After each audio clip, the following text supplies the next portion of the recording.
안녕하십니까. 반갑습니다. 정원상입니다. 자, 이제 오늘은 한자 특강입니다. 아주 의미 있고 지금까지 했던 그 어떤 특강보다도 여러분들의 집중과 그리고 에너지들을 노력을 모아서 잘 봐주시기 바랍니다. 자, 한자 특강, 한자라는 이름만으로 상당히 부담스럽습니다. 우리말의 3분의 2를 차지하고 있습니다. 순수 한자 어도 있고요.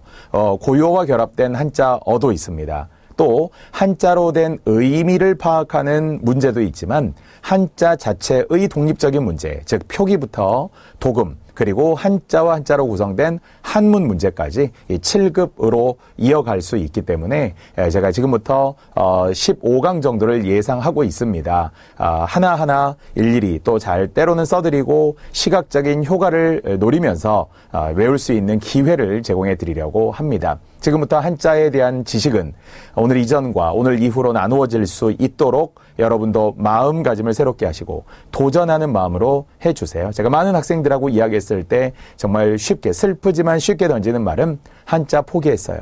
저 한자 하나도 몰라요. 한자 이름도 못 써요. 이렇게 되게 스스로를 낮추어서 굉장히 위축된 채로 시작을 합니다. 하지만 한자도 분명히 잘할 수 있는 계기가 있고 그 계기를 오늘로 새로 삼았으면 좋겠어요. 그래서 체계적이고 단계적으로 이제 강의를 진행을 하게 되는데요. 우선 한자 특강의 시작은 이런 안내문으로 제가 시작을 하겠습니다. 독서백편 의자현이라고 했습니다. 한자는요, 결국은 뜻글자, 표의 글자이기 때문에 독립적인 의미가 아니라 어떤 말과 결합하여서 주술구조, 술목구조, 술보구조 등을 취하는 경우가 많이 있으니까 예를 들어서 끊어서 보면 이렇겠죠. 독서, 백편, 의자, 현 이런 정도의 지금 끊는 방식인데요. 즉 독서, 책을 10번, 100번, 책을 읽는 게 독서니까요. 책을 100편, 100번.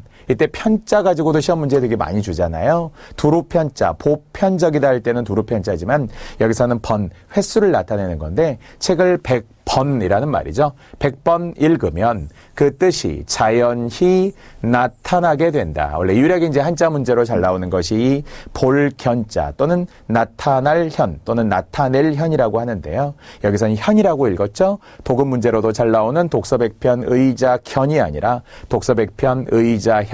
바로 밑에 해석해 놓았죠. 아무리 어려운 말도 100번 자꾸 되풀이하여서 읽게 되면 그 뜻을 자연히 스스로 깨우쳐서 알게 되고 나타나게 된다는 것이 곧 독서백편 의자현이 되겠습니다. 여러분에게 도전하는 마음으로 설레는 마음으로 시작하라는 거예요. 100번 읽자. 100번 읽어서 안 되면 1000번이라도 읽어야죠. 문제는 10번 읽고 20번 알고서 어렵다, 위축된다, 모른다 이렇게 할까봐 항상 한자에 대한 두려움과 걱정을 좀 재미있게 흥미롭게 시작해도 좋을 것 같습니다. 제가 지금 이걸 하나 들고 왔어요. 자, 요거 보이시나요? 이게 천자비서라고 하는 제가 저희 아들이 이제 6살, 7살 때 저랑 같이 함께 놀았던 이게 원래 책이에요. 태극천자문. 원래 마법천자문 시리즈들이 원래 제일 원조격인데요. 거기에 태극천자문이라는 만화책인데 일종의 이제 한자로 된 책입니다. 그래서 거기에서 한자 등을 요렇게 일종의 이제 카드죠. 카드처럼 해서 꼽게끔 해놓았어요. 이게 보통 한 권의 책에 60개의 한자가 들어있는데 이런 좀 카드가 있습니다. 그래서 저도 이제 아들하고 그렇게 놀았던 거죠. 누를 앞 이렇게 하면서 힘력 이렇게 하면서 말이야. 바위 암 이렇게. 근데 지금 봐도 되게 좀 정겨워요. 몇 년이 지났지만 아직도 제가 심심하면 제 아들이랑 딸이랑도 이렇게 한자 카드 가지고 노는데 재밌었던 것 같아요. 저도 이렇게 한자를 한번 보게 되고 또 저희 아이들도 한자를 그냥 놀이처럼 자연스럽게 익혔던 아까 이야기했던 이게 7살쯤에 6살쯤에 할 수 있었던 놀이 같은데 여러분에게는 아쉽게도 그 시기를 좀 놓치다 보니까 지금 와서 카드 놀이 하긴 어렵잖아요. 바위, 암 이렇게 할 수는 없잖아요. 그러나 분명히 방법은 또 있을 겁니다. 여러분의 또 나이에 맞는 또 여러분의 수준에 맞는 한자 공부의 출발점이 있을 것 같은데요. 그 출발점을 제가 5가지, 이제 5가지의 단계로 나누어서 설명을 합니다. 구급을 위한 필수 관문입니다. 공무원을 하기 위해서 우리가 이 일을 하는 게 공부를 하는 게 아니고요. 공무원이 됐을 때 우리가 평생 동안 즐겁게 내 역량을 강화하면서 나의 자존감을 세울 수 있게끔 하는 게 뭐냐? 한자를 잘하는 거라는 거예요. 그래서 그런 욕심은 나는데 시간이 없다 보니까 못했죠. 지금부터 저랑 함께 한자 특강을 시작을 해봅시다. 그래서 우선은 이제 단기간에 할 수 있는 건 아니지만 역시 반복 독서 100편 의자연을 통해서 의자연이 가능한 믿음을 가지고서 노력했으면 좋겠어요. 그래서 이제 효율적인 공부 방법을 제가 제시해드리고 우선순위 한자 그리고 공부 방법에 대한 쉬운 접근들을 이제 제시해드리려고 합니다. 그래서 이제 체계적이고 단계적인 공부 방법을 소개하는데요. 그것이 바로 이렇게 5단계 학습법이다라고 제가 임의적으로 이제 정해서 소개해 드릴게요. 첫 번째는 언제나 한자성어로 시작하자고 했어요. 우리 교재에도, 우리 정상국어 이론서 교재에도 한자성어가 약 한 500개 정도 수록이 되어 있습니다. 한자성어는 정말 많아야 400개에서 500개 정도인데요. 자, 그 중에서도 최근 기출된, 최근 연도로 말하면 한 5개년 정도 이내입니다만 다양한 직렬들의 시험에 나왔던 성어를 쫙 펼쳐보았어요. 가나다 순으로 정리를 다시 했습니다. 많이 나온 건 횟수도 적어보았습니다. 그래서 최근 기출 한자성어 225개라는 것을 통해서 우선 한자에 대한 감을 찾는 거예요. 왜? 말로는 할 수 있으니까. 다 들어는 봤으니까. 우리가 하늘 아래 갑자기 뚝 땅에 떨어진 사람이 아니라 이 나이에 맞게 지혜롭고 성장하고 듣고 배운 거잖아요. 따라서 지금부터 이제 우리가 해야 될 한자성어로 출발점을 삼자는 건데요. 그냥 제가 말로 하고 넘어가는 것이 아니라 반복할 수 있도록 일종의 깜빡이 학습법처럼 제가 성어를 보여주었다가 지웠다가 이렇게 할 거예요. 그래서 이 한자성어와 관련된 우선순위 225개부터 출발을 1단계로 할 겁니다. 자, 두 번째는 이제 기출 한자성어예요. 기출 한자성어는 이제 문제로 풀어봐야죠. 결국 우리가 알기 위해서 공부하는 게 아니라 정답을 찾기 위해서 고득점을 받기 위해서 공부를 하는 것이기 때문에 기출 한자성어 문제들을 다양하게 풀어보면서 이렇게 나오는구나. 물론 이론서에도 있지만 최대한 7가지, 8가지 한자성어 공부 방법이 있잖아요. 사전적 의미 또는 밑줄을 통한 문맥적 의미, 보기를 통한 보기 전체의 주제, 그 다음에 보기의 밑줄과 관련된 내용들, 그 다음에 같은 말도 찾아야 되죠. 속담하고도 연계해야 되겠죠. 또는 한자의 도금 문제도 나오죠. 문학하고도 연계되죠. 이런 다양한 표교와 도금까지 가능한 한자성어 문제들이 있어서 이것만 해줘도 한자에 대한 자신감을 가질 수 있다고 저는 확신을 하거든요. 자, 세 번째, 이제 기출 한자 문제겠죠. 역시 이제 한자성어에 대해서 감을 찾고 자신감을 가졌다면 한자 문제를 통해서 역시 유형을 파악하고요. 그 다음에 역시 네 번째, 한자어 400. 정말 제가 강조하는 거잖아요. 한자어 400이라고 하는 걸 통해서 이제 어휘의 의미, 표기, 예문, 의미 이런 다양한 것들이 가능한 공부 방법도 저랑 같이 한번 빠르지만 차근차근 해볼 것이며 마지막은 이제 가장 또 어렵다라는 동음, 이의 한자들, 소리는 같고 음이 다른 것들, 아니면 동자, 이음, 글자는 같은데 소리가 다른 이런 한자들에 대해서 정말 심도 있게 심층적으로 공부해보려고 합니다. 한자의 원리들을 알아가는 거는 정말 한자 때문인데요. 그런 거 어려웠던 거, 특히 육서법이라고 하는 거 있잖아요. 예를 들어 모양을 보고 그대로 만든 게 상형자죠. 아니면은 추상적인 상황인데 어떤 공간적이거나 시간적인 것을 점이나 선을 이용해서 만들었다라고 하는 한자 중에서는 일종의 지사자라고 하는 게 있겠죠. 자, 두 개가 결합해서 만들어진 두 가지. 그 중에 형성자와 회의자가 있는데요. 전체 한자, 원래 우리가 한자가 한 5,000자 정도 됩니다. 한자 5,000자, 상용적으로 사용하는 한자가 5,000자 정도 되는데 그 중에 약 80% 정도가 형성 문자입니다. 형성 문자라는 것은 두 개가 만나서 하나의 음을 취하는 거예요. 그러니까 둘 중에 하나만 음을 알고 있어도 되는데 결합이 되면서 예를 들어 날일, 달월 합쳐서 밝을명 이렇게 되는 건 새로운 뜻이 부여가 되는 거잖아요. 이것은 회의자라고 하는 것이고요. 두 개가 만나서 예를 들어 물숫자와 나무목이 만나서 목욕할 목이라는 음을 그대로 취한 거잖아요. 이렇게 두 개가 만나 하나를 그대로 대체로 비슷하게 취하는 것을 형성자라고 이야기합니다. 그 이외에서 바뀌는 전주라든지 아니면은 한자 영어식의 음을 빌려서 소리난 대로 하는 가차라고 하는 불란서 이런 거 있었잖아요. 러시아 이런 것들이 노서아라고 했었는데요. 이런 것들을 주로 가차라고 합니다. 자, 이렇게 한자의 원리들도 있지만 우선순위로 먼저 가자는 거예요. 첫 번째는 이제 기출과 관련된 한자 성어를 우선순위로 넘겨볼까 합니다. 자, 잘 보세요. 이게 빽빽하게 들어있으니까 처음에는 약간 글자가 많아 보일 수 있는데 제가 시스템을 미리 보여드릴게요. 여기에는 우선 성어와 뜻을 적어 놓았고요. 다음 페이지에는 같은 걸 빈칸으로 만들었습니다. 많은 분들이 아주 수고롭게 이렇게 PPT를 잘 정리가 되어 있는데요. 우선 이 안에 들어가 있는 게 있다 치고 다시 한번 채워져 있는 것으로 지금부터 225개 들어가겠습니다. 우선 주요 성어들 중에 뭐 2번, 3번, 4번 나온 성어들도 있어요. 원래 이제 가장 많이 나온 한자 성어를 찾아보니까요. 풍수지탄이라는 성어가 최근에 4번이나 시험에 나왔습니다. 3번 나온 성어들도 있어요. 견강부회라든지 부화뇌동 또는 불치하문, 연목워, 그리고 호가호이 여러분이 다 들어보았어야 합니다. 자, 이런 성어들을 하나도 틀리지 않고 또 한자까지 보시면 제일 좋은데 한자들을 볼 때는 2글자씩 제가 천천히 설명을 하면서 갈게요. 지금부터 이제 1단계 학습법 한자 성어, 기출 한자 성어로 출발을 하겠습니다. 자, 첫 번째 가렴주구입니다. 세금을 가혹하게 거두어들이고 무리하게 재물을 빼앗음. 아주 흔하죠. 가렴주고 하다라는 말을 붙여도 좋은데요. 착취하다, 빼앗다라는 이야기죠. 원래 이 가렴주고의 같은 말이 여기에 가정맹어호라고 하는 게 있죠. 지난 2015년 지방직 7급에도 나왔던 가정맹어호, 가혹한 정치는 호랑이보다 더 무섭다라는 거죠. 특히 안국선의 금수회의록이라는 데서 실제 호랑이를 설정할 때 가정맹어호 이렇게 부제목이 붙어있기도 했는데요. 자, 2글자씩 이렇게 제가 끊어볼게요. 가렴주구의 이야기는 그렇습니다. 즉, 첫 번째는 가혹하게 거두어들였다는 거죠. 거둘렴이라는 한자를 잘 생각해 보세요. 그래야 이 안에 거두다라는 말이 있는 거예요. 그리고 착취하고 빼앗는다, 무리하게 구했다라는 이야기겠죠. 탐과 놀이하면 가렴주구, 알겠죠? 가정맹어호 역시 모두 같습니다. 끊을게요. 가혹한 정치는 무섭다는 이야기죠. 호랑이보다 더 무섭다라는 이야기입니다. 따라서 두 개는 같은 말이에요. 가렴주구, 가정맹어호. 됐죠? 자, 이제 어떤 일에 고생을 무릅쓰고 몸과 마음을 다하여 애를 쓰며 부지런히 노력하는 걸 제가 이제 짧게 정리하자면 각고 멸려라는 거죠.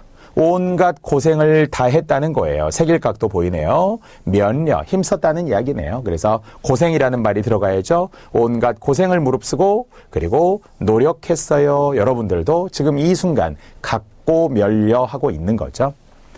자, 각골통한 흔합니다. 홍길동의 한을 생각해도 되겠죠. 뼈에 사무칠 만큼 원통하고 한스럽다. 즉 뼈에 새길 만큼 한스럽다. 그러면 되겠죠. 각골통한입니다. 호부호영하지 못하는 한, 아비를 아비라 부르지 못하고 형을 형이라 부르지 못했던 각골통한. 계속 속으로 따라해 주셔야 됩니다. 지금은 한자를 보는 건 아니고요. 이 말이 무슨 뜻인지는 알고 가야죠. 자, 각자무치. 되게 좋은 말이죠. 뿌리 있는 짐승은 이가 없다. 즉 모든 사람이 다 재주를 가질 수 없어요. 한 사람이 이 모든 재주를 가질 수는 없어요. 하나씩 뭔가 못하는 거 있죠. 저 영어 되게 잘하는데 수학은 못해요. 이런 거 있잖아요. 저 엄청 셈에 빠른데 이상하게 운전은 못해요. 이런 사람 있겠죠. 어떻게 모든 사람이 다 모든 복을 가질 수 있겠습니까? 하나 정도는 못할 수도 있죠. 좀 평등에 어울리는 각자 뿌리 있으면 이가 없다. 끊어서 계속 보고 있죠. 자, 각주국어. 원래 아주 시험에 잘 나오는 성어들이죠. 융통성 없이, 그리고 아주 낡은 생각을 고집하는 어리석음. 흔히 줄여서 융통성이 없다. 이렇게 끝나는 거죠. 잘 알지만 고사 배에 칼자국을 새기고 결국 칼을 구했다라는 이야기죠. 우선 색일각이 오늘 한자로 되게 많이 보이네요. 각고 멸려, 각골통한, 각자무치. 그러나 각주국어. 그러나 각자무치는 아닌 거죠.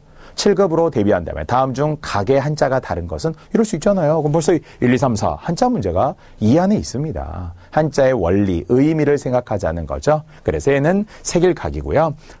특히 검자가 얘는 칼검자, 칼도자 보이나요? 아까 가렴주구의 거둘렴이라는 거와 한자를 비교해서 보시면 좋습니다.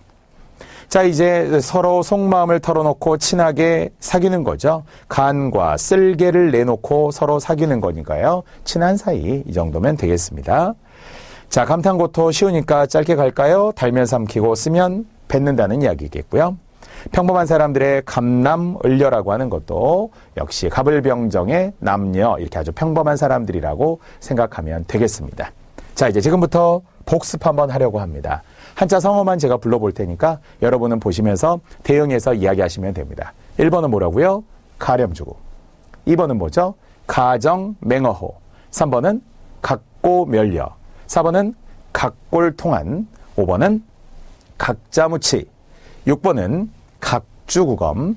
7번은 간담상조. 8번 감탄고토. 그리고 9번 감나물려입니다. 자, 이렇게 가나다 순으로 정리되어 있고요. 빈칸 안에서 여러분이 여기서 정지하면 돼요. 그리고 외우시면 돼요. 그죠? 달달달달 보고 외우고 뜻만 놓고 외우고. 정말 잘하는 분들은 한자로 써보면 좋겠죠. 그러나 아직은 그게 무리라면, 이게 지금 뭐 여러 수준의 학생들이 이 강의를 듣고 있다면 이제 시작하는 사람들은 성어만 입에 자꾸 붙여서 해주시고요. 중간 단계의 학생들은 당연히 뜻을 거의 토시 하나 틀리지 않고 반대로 외우기도 해야죠. 한자 성어만 넣고 뜻을 외우면 좋으니까. 세 번째는 마지막에 한자로 써보는 게 가장 좋습니다. 자, 이렇게 해서 지금부터 225개를 차근차근 이제 이런 방식으로 제가 할게요. 10번. 밥상을 눈썹과 가지런히 하도록 공손히 들어 남편 앞에 가지고 간다. 남편을 깎듯이 공경한다. 따라서 거 안에서 두 글자씩 만들어야 되겠죠. 책상을 들었네요. 따라서 눈썹에 가지런히 한다는 거예요. 책상, 즉 여기서 이제 밥상이잖아요. 그렇게 남편에 대한, 이제 이럴 때 쓰는 단어가 외경심이라는 거죠. 유교적인 측면에서의 거한제입니다.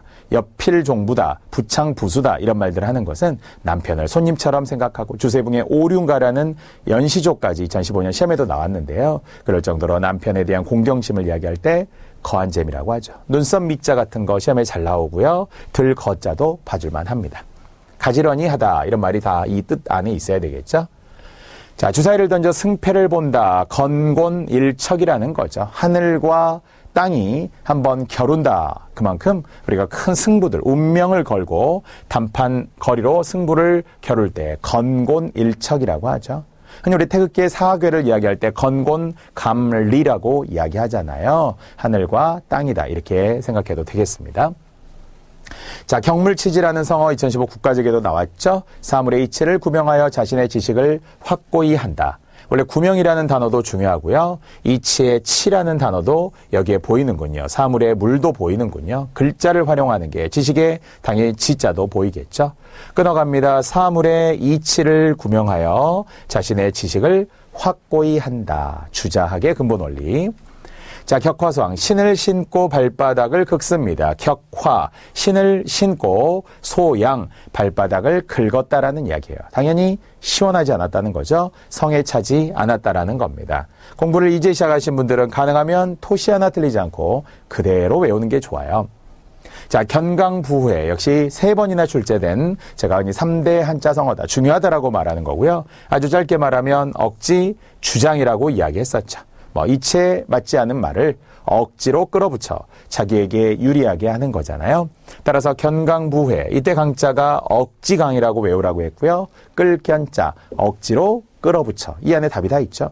주장하는 조건에 맞도록 합쳤다는 것. 견강부회가 되겠습니다. 자, 개나 말이 들어가서 나쁠 수도 있잖아요. 막 욕할 때 우리가 야, 이 개 X야 이거 하잖아요. 그러나 그런 뜻이 아니고요. 이것은 아주 수고로움, 되게 좋은 의미죠. 좋은 의미의 겸손함에서도 내가 나라를 위해 임금을 위해 개나 말의 수고로움을 마다하지 않겠다. 이 삼국지에 자주 나오는 표현인데요. 그만큼 자신의 충성을 낮추어서 일컫는 말이에요. 따라서 나는 개와 말에 노력을 하겠습니다. 수고로움을 마다하지 않겠다. 됐죠? 자, 견문발검, 모기 보고 칼 빼기, 사소한 일에 성을 내는 것. 견문, 모기 보고 발검, 칼 빼기 그랬어요.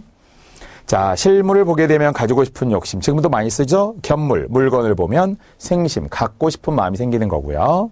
자, 죽은 뒤에도 은혜를 잊지 않고 갚는 것을 결초, 풀을 묶어서 은혜를 갚았다라는 결초보온이라는 고사. 까마귀의 효조, 새도 생각이 나고요. 속담 가운데 털을 뽑아, 즉 머리카락인데요. 머리카락을 뽑아, 털을 뽑아 신을 삼겠다. 또는 신을 만든다. 이런 말이에요. 삼는다라는 게 그만큼 나는 은혜를 갚는다라는 말을 쓸 때 이런 속담하고도 연계가 됩니다. 자, 복습을 위해 확인합니다. 자, 첫 번째 밥상, 눈썹. 그럼 답이 다 나온 거죠? 거한 재미 따라 하셔야 됩니다. 뭐라고요? 거한 재미. 자, 두 번째, 이제 주사위를 들어 승패를 봅니다. 건곤일척이었죠. 이치구명 바로 경물치지. 신을 않고 발바닥을 시원치 않고 성에 차지 않는 격화소양, 다른 말로 격화파양이라고 합니다. 원래는 이제 하나의 성어에 같은 말이 굉장히 많이 있는데요. 제가 일단 성어만 독립적으로 써놓았어요. 같은 말은 추후에 묶어서 한번 정리를 다시 하면 됩니다. 자, 억지 기억하시죠? 견강부회, 개나말 확인하시나요? 견마지로가 노력이 여기에 보이고요. 모기보고 칼빼기, 견문, 발검 있는 그대로 가야죠. 칼검자 두 번째라고 이제 생각을 해야 된단 말이에요. 아까는 배에 칼자국을 새겼던 바로 각자, 각주 구검이 있었다면 모기보고 칼빼기, 견문, 발검이 있습니다. 자, 보게 되면 갖고 싶은 욕심이 생기죠. 그것이 우리 홈쇼핑 같은 거 하면 아이쇼핑 하다가 충동구매하는 것. 이것이 곧 일종의 보았죠. 갖고 싶죠. 견물, 생심입니다. 특히 물과 관련된, 물체, 사물과 관련된 한자의 표기도 일단 시험에 나왔고요. 은혜 있지 않아요? 결초보온이라고 했습니다. 자, 이렇게입니다. 이게 많다면 많고 적다면 적은데 225개를 순서대로 그리고 다시 복습하듯이 여러분에게는 최고의 공부 방법이 있잖아요. 정지할 수 있다는 거. 멈춰서 다시 볼 수 있다는 게 있으니까요. 꼭 그런 공부 방법을 활용하시고 정말 지금부터는 적극적이기를 아주 저희에 다가오셔야 됩니다. 가만히 있지 마시고요. 입모양도 움직이시고 또 뜻도 따라하시고. 자, 19번입니다. 잠깐 만나 사귄 것이 아주 오랜 친구 사이처럼 친하다라는 좋은 의미죠. 경계 여구라고 합니다. 즉 그러니까 보통 이제 수레를 덮고 기울이면서 옛날 친구처럼 오랫동안 이야기했다. 길에서 우연히 만난 사람인데 수레를 끌고 가다가 잠깐 멈춘 채 이야기를 나누었다. 그래서 오랜 친구처럼 이야기를 나누었으니까요. 오래 구자와 친구, 친구같이 오래 사귄 것이다. 이런 식의 말을 문맥적으로 활용하여도 좋고요. 자, 사전적 의미 그대로 고래 싸움에 새우등 터진다. 경전 하사가 되겠죠. 즉 약자가 강자편에 끼어 있어서 오히려 해를 입게 되는 것을 이야기하고요. 물론 반대로 둘 사이에서 이익을 취하면 어부지리, 둘 사이에서 오히려 해를 당하면 고래 싸움에 새우등 터지는 경전하사가 되겠죠. 자, 비굴하게 남을 속이는 재주, 그걸 부정적으로 비굴하니까 속였으니까요. 계명 구도가 됩니다. 닭 울음소리를 내면서 개를 훔쳤다라는 중국의 고사와 관련이 됩니다. 자, 고립되어 도움을 받을 데가 없어요. 고립이 이미 그대로 고립과 겹칩니다만 무원, 도움을 받을 데가 없다. 이 도울 원자를 잘 보셔도 좋습니다. 무역 같은 거 해외에 원조해준다라고 이야기하잖아요. 무역 같은 거 도움을 준다는 이야기입니다. 고립무원. 자, 고식직에 워낙 전형적으로 잘 나오는 임시 방편적인 계책이잖아요. 특히 고식이라는 말이 아녀자와 아이 같은 생각이라는 건데요. 근본적이지 않다는 거죠. 그래서 일시적인 거라는 거죠. 특히 임기응변의 같은 말이었기 때문에 임기응변, 하석상대, 동족방뇨, 미봉책, 고식지계 또는 상하탱석이라고 하는 아랫돌 빼서 윗돌 괴기를 한자로 만든 거니까요. 아주 많습니다. 특히 최근에 미봉책도 잘 기억하라고 했어요. 자, 이것은 이제 고생 끝에 낙이 오는 거죠. 고진감래 짧게 넘어갑니다. 반대는 우리 이제 400번에 우리 225번에 나오는데요. 흥진비례라고 이야기하죠. 물론 흥망성쇠라는 것도 있습니다만은 고진감래, 흥진비례 이런 정도가 결국 슬픔이 닿으면 기쁨이 오겠죠. 그러나 놀다 보면 슬픔이 오겠죠. 이게 흥진비례, 고진감래가 됩니다. 자, 바른 길에서 벗어난 학문으로, 학문이 들어가야 곡하가세가 나와야 되겠죠? 글자가 다 여기에 있네요. 글은 학문으로 세상 사람들에게 아첨하는 것이 곧 곡학아세가 되겠죠. 어용학자들이라든지 권력에 빌붙어 있다라든지 이런 것들이 곡학아세라고 했어요. 이것은 뒤에 나오지만 이제 교원영색과는 조금 다른 거죠. 교원영색은 교묘한 말과 얼굴빛으로 그냥 아첨하는 거예요. 사장님 최고예요. 이런 것을 곡하가세라고 하지 않고 교원영색이라고 해야 되니까요. 자, 지나침은 미치지 못함과 같답니다. 과유불급이겠죠. 따라서 역시 벗어나는 것 중에 과자 들어가는 것 중에 좋은 것이 없다라고 제가 종종 이야기하는데요. 대신에 이제 지날 과자, 넘어설 과자라고 기억했을 때 과욕을 부려도 안 되죠. 과신해도 안 되겠죠. 너무 많이 먹어 과식해도 안 되겠죠. 과유불급이 됩니다. 자, 눈을 비비고 상대를 보았겠죠. 왜? 실력이 늘었으니까. 그래서 같은 말인 일취월장, 괄목상대, 일취월장과 함께 연결하잖아요. 특히 긁을괄, 비빌괄이라고 하는 게 한자 속에 이미 포함이 되어 있습니다. 자, 교각사료의 한자 좀 보실래요? 특히 교자 말이에요. 바로잡을 교라고 하죠. 교도소라든지 또는 교정하다라고 하죠. 치아 교정, 뭐 성격도 교정할 수 있는 거죠. 따라서 소뿔을 바로잡으려다 소를 죽였죠. 바로잡으려다 지나쳐서 죽이게 된 것이 교각사루인데요. 바로 여기의 느낌에서도 교황과정이라는 말, 교황과직이라는 말까지 함께 포함하여서 지나침을 결국 뭔가 바로잡으려다가 오히려 지나쳐 잘못되었다입니다. 자, 역시 아까 아첨하는 말과 알랑거리는 태도, 사장님 최고 이런 거 교원영색이라고 했습니다. 곡하가세와 구별하시고요.